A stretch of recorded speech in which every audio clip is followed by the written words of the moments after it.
Hello మామాస్, నా ఈ బేటా అయితే ఫుడ్ అయితే అస్సలు తినట్లేదు. మస్కిటో లార్వా వేసినా తినట్లా, పెల్లెట్స్ వేసినా తినట్లా, వామ్ వేసినా తినట్లా. ఎందుకే ఓసడికి నేను అమరుణ్ణి ఎర్రిపోకును కాదు.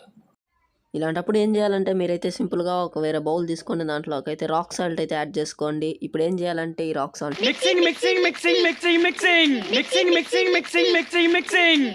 మిక్సింగ్ కార్యక్రమం అయిపోయినాక మనమైతే మన బేటాని అయితే దాంట్లోకి అయితే వేసుకోవాలి. నా బేటా అయితే సమయానికి దొరకొచ్చి జరిపోతుంది. అందులో ఒక చేతిలో అయితే ఫోన్ అయితే ఉంది.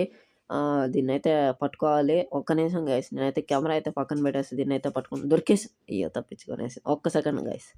తినిందంతా అరిగించినాకైతే నాకైతే దొరికింది. దోలైతే తీర్చేసింది. సామాన్యంగా దొరకలేదు ఇది. ఓకే, దీన్ని అయితే పట్టుకున్నాక మీరైతే సాల్ట్ వాటర్లో అయితే వేసేయండి. మీ బేటా కూడా ఫుడ్ తినకపోతే మీ రిస్క్ 10 సెకండ్స్ కానీ 20 సెకండ్స్ కానీ ఉంచండి. దానికి మించి ఎక్కువసేపు అయితే ఉంచబాకండి. మీ చేత అయితే కౌంట్ డౌన్ చేసుకోండి. ఓకే, 20 సెకండ్స్ అయితే అయిపోయింది. నేనైతే నా ఓల్డ్ ట్యాంక్లోకి అయితే వేసేసినాను. మీరైతే వాటర్ అయితే ఎట్టి పరిస్థితుల్లో చేంజ్ చేయబాకండి.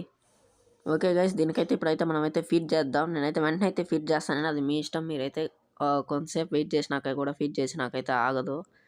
ఓకే, మీకైతే మస్కిటో లార్వా అయితే కనబడుతుంది అనుకుంటాను. నేను కదులుతాను, నేనైతే మార్క్ చేసినాను. వీడియో అయితే స్కిప్ చేసేస్తాను. ఓకే, నా బెటా అయితే ఫుడ్ అయితే తినింది. మీరు కూడా ట్రై చేయండి. మీ బెటాకి ఏమైనా డిసీజెస్ ఉంటే క్యూర్ అవుతుంది. ట్రై చేయండి. మీకు పోయేదంటూ ఏం లేదు. జస్ట్ రాక్ సాల్ట్ మాత్రమే వేస్ట్ అవుతుంది.